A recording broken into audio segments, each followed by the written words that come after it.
Evet, başlayalım. Selamun Aleyküm arkadaşlar. Ve aleykümselam hocam. Qurban kəsmək istəyənlər nələrə fikir verməlidir? Qurban kəsmək istəyən nəyə diqqət etməlidir? Qurban kəsmək istəyən, demək, qurbanın özündə, qurbanda diqqət eləməlidir nəyə? Əsasən eyib olmasın. Eyib də nədir? Bir gözü kör olmasın, axsaq olmasın, xəstə olmasın, çox arıq olmasın, həddən artıq arıq olmasın. Yəni bunlara diqqət etməlidir. Həmçinin kəsərkən Bismillah, Allahın adı ilə kəsir.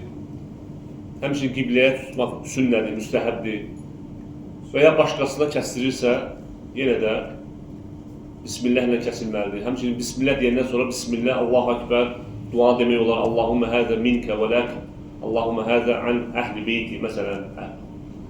Əsas bunlara diqqət edilməlidir.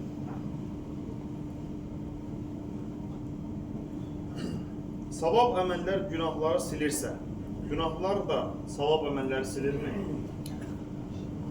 Demək, qardaşlar, bildiyimiz kimi savab əməllər günahları silir. Bu Allahın lütfüdür. Allah Teala Quran-ı Kərimdə buyurur ki, İnnəl həsənəti yuzhibnə seyyiət. Həqiqətən, yaxşı əməllər günahları silir. Lakin indi sual verirlər ki, günah əməllər də savabları silirmi? Birinci bunu qeyd edim ki, yalnız küfür, yəni insanın kafir olması, dindən çıxması bütün əməlləri batil edir. Yəni bütün əməlləri batil edən yalnız küfürdür. O ki qaldı küfürdən aşağı günahlar, bu günahlar hansısa bir savab əməlləri apara bilərmi? Bu barədə alimlərin görüşləri var, iki görüş var əsasən. Bir görüşdə alimlər qeyd edirlər ki, aparmır deyirlər. Çünki savab əməllər günahları silir, günahlar isə savabları silmir, əgər küfürdən aşağıdırsa.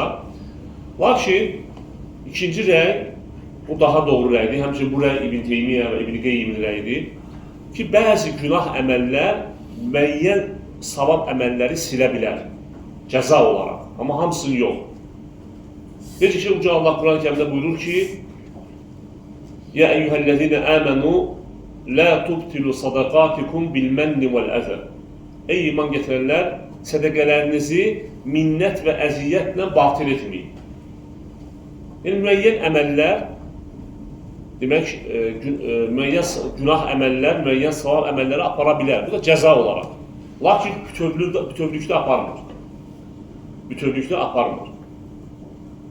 Aydındır. Bir ibadətin necə edilməsini Quranda tapmasan nə etməliyəm? Misal üçün, namaz, həc. İndi mənə sual verir, hansı ibadətin edilməsi Quranda göstərilib ki?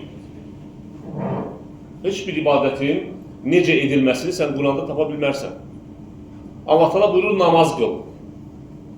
Namaz neçə rükətdir? Fəcr namazı neçə rükətdir? Zöhr neçə rükətdir? Əsr, məğrib, işa. Bunları biz hardan götürürük? Hədislərdən. Hədis inkarçılar deyir ki, yox, 2 rükətdir. Quranda Allah Teala buyurur ki, 2 rükətdir. Halbuki Allah Teala buyurur ki, səfərdə olduğunuz zaman qısaldın, səfərdən qayıtdıqda zaman əmnəmalıda olduğunuzda tamamlayın namazı.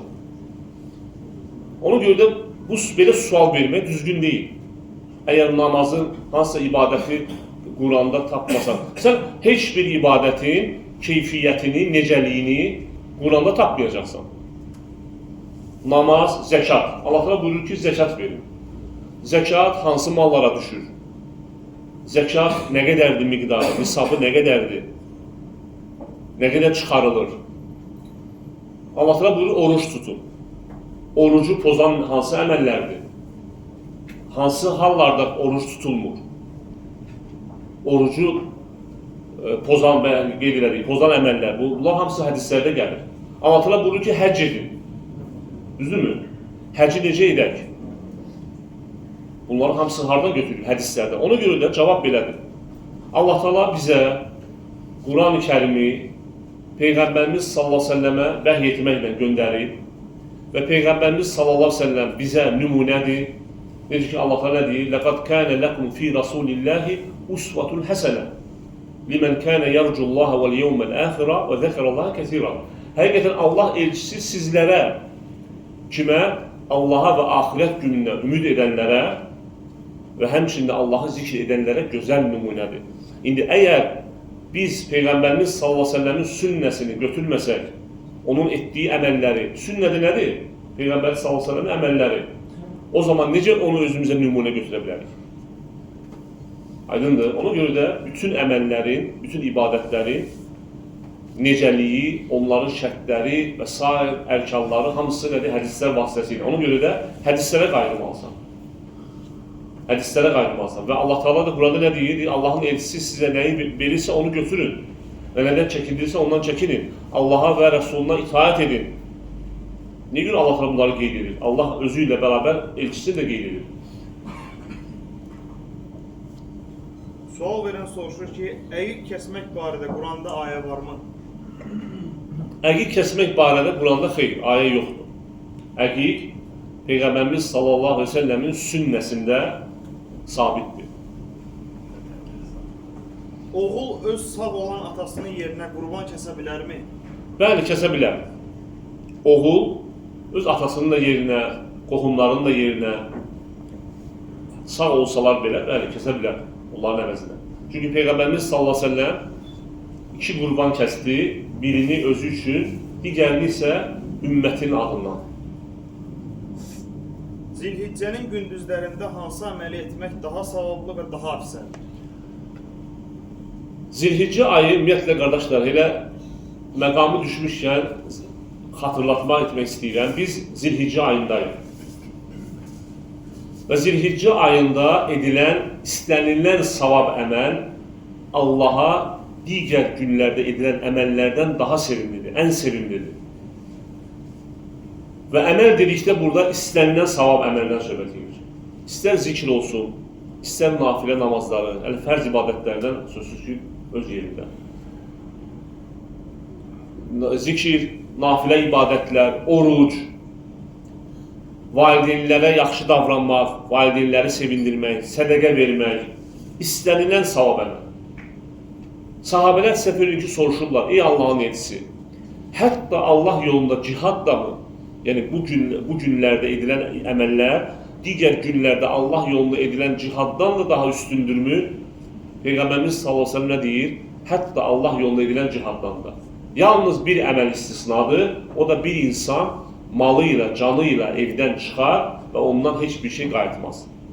Yəni səfər edin ki, bir insan Zilhiccə ayının ilk günü, 10 günündən başqa bir gündə əgər cihada getsə və sağ qayıtsa, Zilhiccə ayının 10 günündə edilən əməl ondan daha üstün olacaq. Bir halda ondan üstün olmur ki, əgər qayıtmasa, malı da və canı da Allah yolunda fəda olursa. Lakin əgər səfir gedib qayıtsa, yenə də Zilhiccə ayında edilən istənilən ibadət, zikir, Subhanallah, Elhamdülillah, La ilahe illallah, Allahu Ekber, fərq eləmir qardaşlar. Ona görə sələflər, biz oxusaq olan tərcümə halını görürük ki, Zilhiccə ayının ilk 10 günü girəndə nə edirdilər? Çalışırdılar. Çünki bu ibadət mövsümüdür. Dedi ki, Ramazan ayı kimi, bu da, bu Ramazan ayından heç də geri qalmır. Alimlər ittifaq ediblər ki, Ramazan ayının son 10 gecəsi, Zilhiccə ayının isə ilk 10 günü, gündüzləri daha fəzilətlidir. Yəni, ilin ən fəzilətli günləridir. Və bu fürsəti əldən vermək olmaz. İnsan gərək qafil olmasın. Həmçinin bu gündə Arafa günü var. Arafa günü tutulan oruc bir il əvvəlki və bir il sonraki günahları bağışlamasına səbəbdir. Həmçinin bu gündə həc ibadəti var. Ayın 10-u qurban kəsilən gündür. Qurban ibadəti var. Yəni bu 10 günün, ilk 10 günün fəziləti çox böyükdür. Və alimlər qeyd edirlər ki, səbəblərdən biri budur ki, bu 10 gündə, ilk 10 gündə, Zilhiccə ayının ilk 10 günündə İslamın bütün ərkanları nə olur? Əməl olunur. Namaz, zəkat da verirlər, oruc, həmçinin həcc. O ki, qaldı əməllərə, bayaq qeyd edildiyimiz kimi, istənilən əməl, istənilən salih əməl bu gündə etmək savabdır. Həmçinin təkbirlər iki cürdür. Var fərz namazından sonra başlayan təkbirlər. Bu təkbirlər Arafa günü sübh namazından sonra başlayacaq. Ta ki, təşrik günlərinin sonuna kimi. Lakin belə isə həmin təkbirləri digər vaxtlarda istənilən qədər demək olar. Suallar bu qədər. Allah razı olsun. Allah işini faydalar etsin bizi. Sağ olun.